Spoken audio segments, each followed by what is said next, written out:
मेरा पुत्र फ़ोन किया कि पापा मैं 7वां रैंक लाया हूँ। मैं बहुत खुशी हूँ, बहुत खुशी का आंसू बहाए। मैं बचपन से बोलता था कि मैं गरीबी की भलाई करूँगा, मैं ज़मीनी स्तर पर समाज की सेवा करूँगा। आईएएस बनने के बाद उनसे बात हुई? हाँ, शाम को हुआ था बस।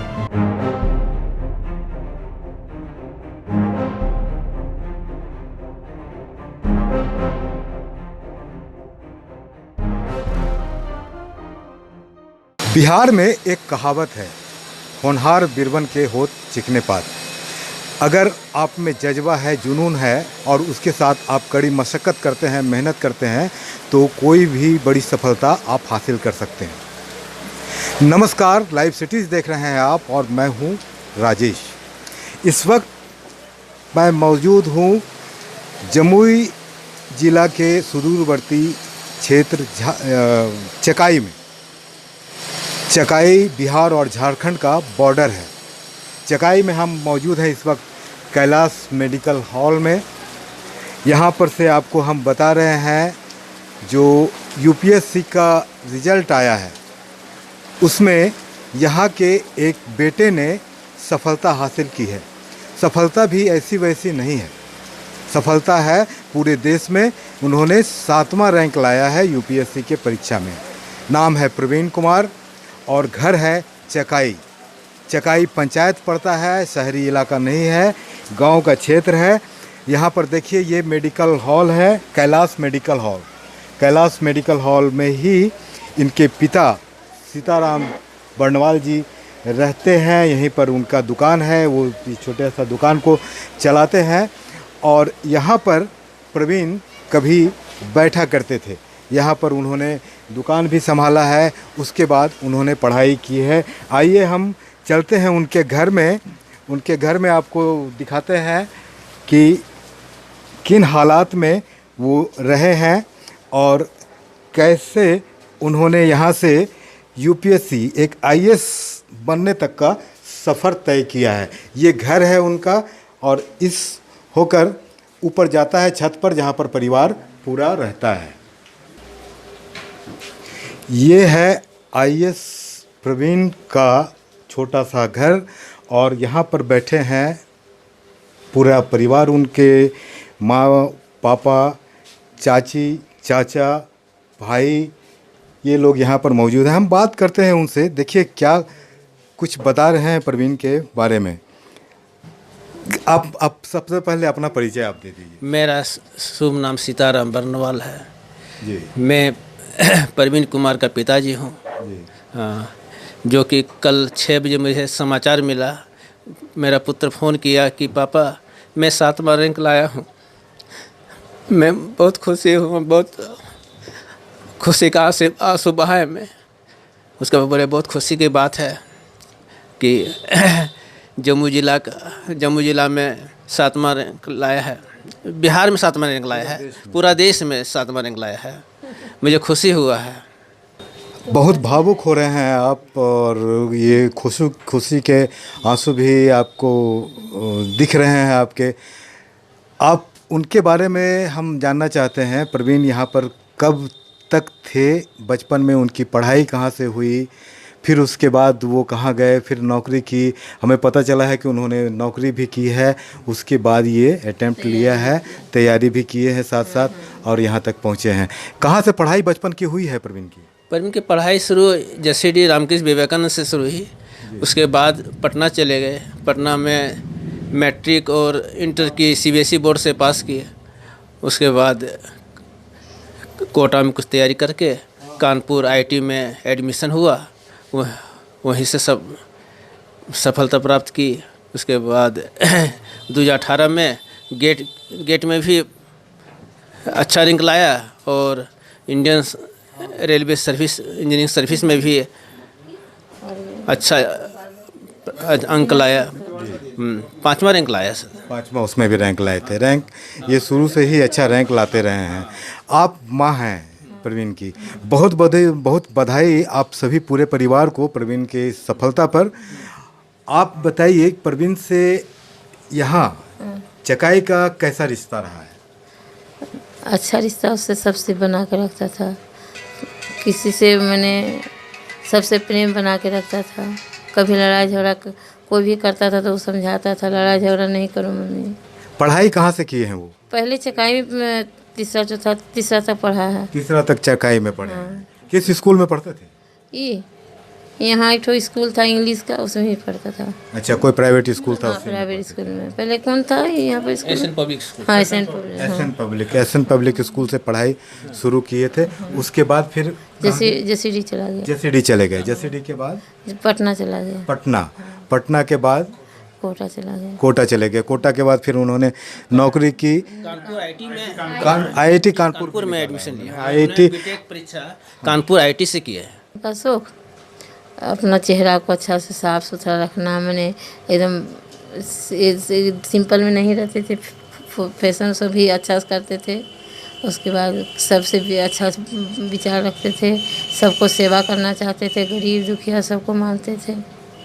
आपको कभी ऐसा लगा कि ये पढ़ाई जो चकाई से पढ़कर एक बच्चा देश इस परीक्षा में जो कि राष्ट्रीय स्तर पर लिया जाता है और उसमें इस तरह की सफलता और रैंक टॉप 10 में आ जाना बड़ी बात होती है, आपको कभी लगा ऐसा कि यहाँ का बच्चा वहाँ तक पहुँच सकता है? हाँ, मुझे पूर्ण विश्वास था। मुझे लगता था, ये सब बचपन से बोलता था कि मैं गरीबी की भलाई करूँगा, मैं ज़मीनी स्तर पर समाज की सेवा करूँगा। फिर मुझे पूर्ण विश्वास था कि ये अच्छा रैंक लाएगा, ये एक दिन भारत का गौरव और भाग्यशाली बनेगा। ये बनेगा, विश्वास था आपको। आपको और क्या क्या यादें जुड़ी हुई है प्रवीण के साथ? प्रवीण के साथ हाँ, हमारे पास रहना, सोना, बैठना, एकदम पापा से मिला जुला उसका चेहरा था। एकदम किसी से डरता नहीं था, सबको कुछ कुछ बोल देता था। आज आंटी ऐसा किया, मम्मी आंटी आज ऐसे चीज़ बनाई है, मम्मी आंटी ये चीज़ बनाई। वो घर जाता था, देखता सुनता था। प्रवीण अब जाता हो जाता नहीं था, सबसे अच्छा से बात कर लेता था। बड़ा वाला लड़का थोड़ा किसी से उतना नहीं बात करता है और सबसे बात कर लेता है। कितने भाई हैं प्रवीण? 2 भाई हैं। 2 भाई हैं। ये छोटे हैं? हाँ, ये छोटे हैं। अच्छा, और बहन कितनी है? एक है। एक बहन है। वो यहाँ पढ़ती है या बाहर है? यहाँ पढ़ी, तीसरा चौथा तक वो भी पढ़ी। और उसके बाद कारवेल मधुपुर गई। उसके बाद अभी कोटा में तैयारी कर रही है। कोटा में वो भी तैयारी कर रही हैं। पूरे परिवार में जो माहौल है वो पढ़ाई का अच्छा है, बच्चे पढ़ना चाहते हैं, आगे बढ़ना चाहते हैं। छोटे वाला बच्चा लड़की जो है वो बोलती थी कि दोनों भाई बाहर चल गया, हमको पापा घर में रखिएगा, हम नहीं रहेंगे घर में। वो भी यही बात हर्ष में बोलते रहती थी कि हम नहीं रहेंगे घर में, तो हमको भी बाहर नाम लिखा दो। प्रवीण अब सिर्फ प्रवीण नहीं रहे हैं, प्रवीण अब आईएएस प्रवीण बन गए हैं।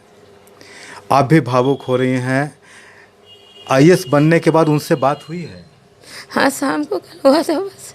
प्रवीण का घर में बच्चे लोग के साथ मिलजुल कर रहते थे, सबके साथ खाना पीना मतलब जो भी बनाई उनको सारे पसंद था। घर का माहौल उनको बहुत अच्छा लगता है, फैमिली के साथ रहने में उनको बहुत अच्छा लगता है।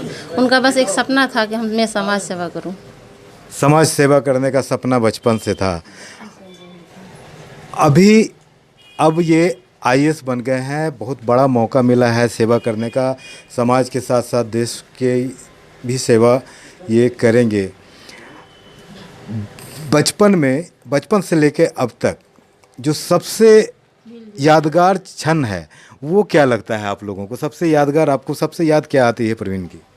बहुत हाँ, बचपन में बहुत नटखट था और पढ़ने में भी बहुत तेज था। हाँ, हम लोग हमको कहता था कि मम्मी तुम बक्सा में क्या रखती है? काजू। हम सबको बोल देंगे तुम बक्सा में चीज़ रखती है। एक बार रतिया उठा, क्या बोला, हम कोई चीज़ नहीं देगी, हम सबको बोल देंगे तुम बक्सा में काजू रखा है। ऐसे हम लोग कहाँ काजू है, तुम देखा कि इतनी को काजू था। अब बोला हम बोल देंगे, कुछ भी बोलते थे हम बोल देंगे। एक बार वो घर में ही से बोलता था, मैंने एकदम मैंने किसी से डरता नहीं, सत्य विचार का था। तो बधाइयों का तो दौर जारी होगा अभी पूरे चकाई में। आप कौन हुए प्रवीण? हमारे मझले अंकल हुए। मझले अंकल हुए जी जी। कैसा लग रहा है, कैसा महसूस कर रहे हैं? बहुत अच्छा बन गए हैं प्रवीण। बहुत अच्छा महसूस कर रहे हैं।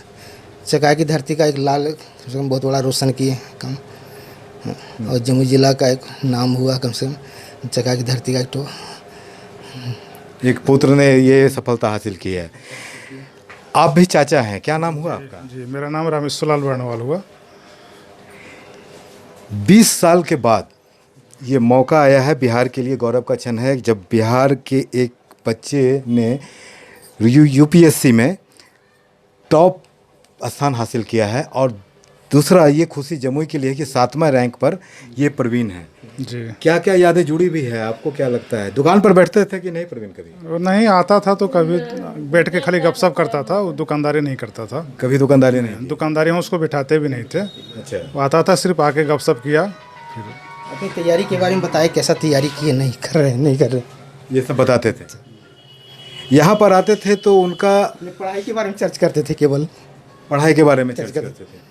जुड़ाव यहाँ पर उनका एक सर्किल होगा या बचपन के दोस्त लोग होंगे, उन लोग से आते होंगे या बधाई देने? मिलते थे, लेकिन बहुत कम समय देते थे, विशेषकर अपने घर में समय देते थे। विशेषकर घर आते थे तो कितने दिनों के लिए घर आते थे? और 5 दिन, 6 दिन, 8 दिन, अब की 10 दिन के लिए आए थे बीच में।